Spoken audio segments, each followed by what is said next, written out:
Bismillahir Rahmanir Rahim. In the name of Allah, the Beneficent, the Most Merciful. I would like to welcome you. Assalamu alaikum wa rahmatullahi wa barakatuh.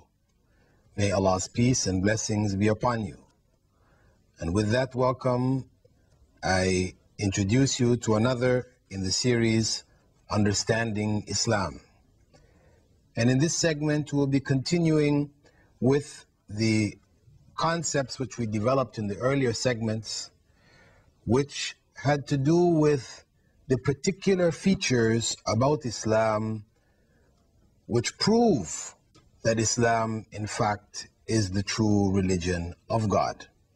In the earlier segments, we looked at the name of Islam, we looked at the concept of God in Islam, we looked at the concept of worship in Islam, we also looked at the universality of Islam.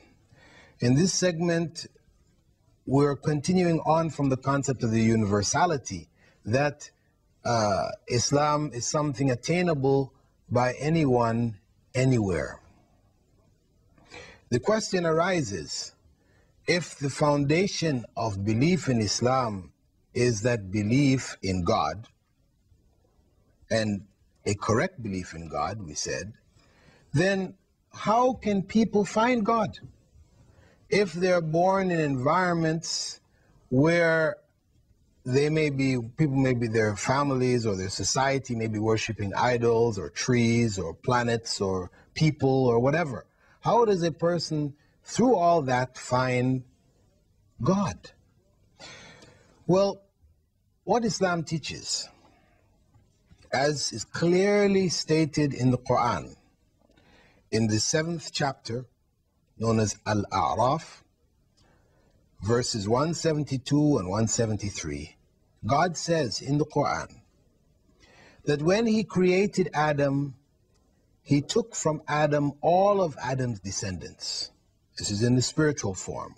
All of mankind that was to be was created at one time in the spiritual realm. And Allah asked them, who is their Lord? And they all said, you are, or you, O Allah, is our Lord. Now, God went on to say that He only did that so that people would not have any justification on the Day of Judgment to say that they didn't know about God, one, or to say that it wasn't really their fault that they were worshiping other than God because they were only following what their parents did. This is all that they were exposed to. So God is clarifying here that the concept or knowledge of God is imprinted on the soul of every human being from the time of its creation, before the human being's appearance in this world. To further strengthen that and give it clarification, Prophet Muhammad, may God's peace and blessings be upon him, had said that every child is born in a state of natural belief in God, natural state of Islam. However, it is their parents that turn them into Jews or to Christians or to fire worshippers. This is that essentially each soul has that consciousness of God. So no matter what circumstance a person is brought up in, there is deep within himself or herself a realization that God exists. And God doesn't leave them in that state. He further shows them signs in their lives. Different things will occur, different incidences will occur in their lives, which will point out for them that whatever false belief they're involved in, whatever concept of God they hold, which is false, in fact it is false, God will show them the signs that it is false. Now, after a person realizes this, then it is up to them to act on what they know to be true.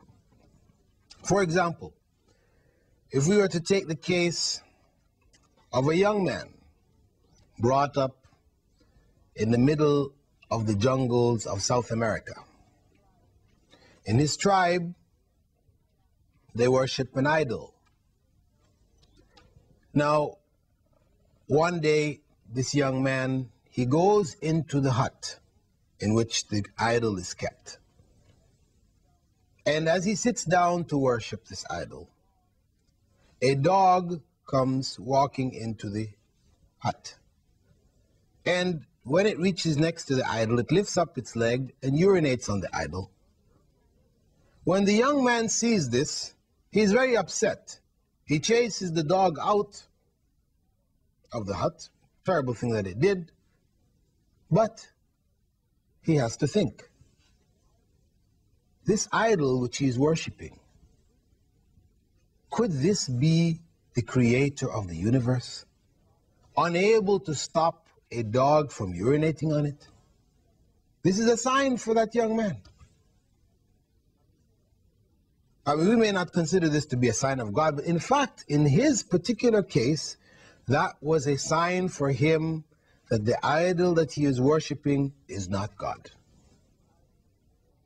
I have spoken to many people who have become Muslims, and in each and every individual's case, we find different signs. One friend of mine told me that on one occasion, when he was in the church worshiping, down praying before the statue of Jesus, as a young person, he happened to look up and he noticed that the toe was broken off the statue. You know, there was this image of Jesus on the cross, who was the image of God that they were worshiping. And he noticed the toe was broken off. And this was something which struck him. That, you know, what is this? This is God? That fact that the toe was broken off was enough to wake this person up, to question, can this possibly be God? And so on. Through different people's lives, you will find that there may be very simple things. What may touch this person may not touch another person, and always, of course, the signs of God that God gives us are particular to us. What may be suitable for you may not be suitable for somebody else. But the point is that in each and every life, each and every human being's existence, God shows him or her the signs of his existence, and that whatever they are worshiping, which is not God, is false. So, the ability to recognize God, to come to the conclusion that there is a God, and that the God is not the idols or the different forms of creation that the people around us are worshiping, this ability is in the grasp of every human being. Allah has created us with an internal concept, an internal recognition of God. And He has given us in our lives signs which point towards the true God. Furthermore, He has sent messengers. Throughout the ages, He has sent messengers to different segments of the earth to inform people, to further amplify the spiritual message, which is part of our nature, which exists within our life circumstances. The prophets came to further amplify, emphasize this message and point us in the direction of the one true God. Therefore, dear viewers, the concept of the universality of Islam is built on the concept that each and every human being knows God. Even the biggest atheist, when he falls into a state of depression, he's in an airplane and the airplane is going to crash, He's in a boat on the sea, and the sea becomes so rough it's turning over. He doesn't call out, "Oh Marx, oh Lenin, help me." He will scream out, "Oh God." Though he's a person who has not been believing in God all along, you will find him at the time of dire need, he will call out, "Oh God." And this is what you find in the Quran.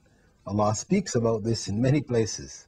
And these, the worst of believers, they deny God outwardly, but they recognize him within their own souls.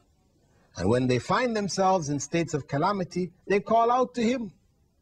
However, once the calamity is removed, then they forget God again. This is an ongoing process. However, as we pointed out, each and every soul has that consciousness. And it is the environment which seeks to distort that consciousness. So it is only for each and every one of us to look within ourselves, to reflect within ourselves, to accept the signs of God when they come to us in this life, and to follow the truth, to follow the correct path to God. الله يا ربي يا الله الله يا ربي يا الله لا إله إلا الله لا إله إلا الله لا إله إلا الله محمد رسول الله محمد رسول الله لا إله إلا الله لا إله إلا الله لا إله إلا الله محمد رسول الله محمد رسول الله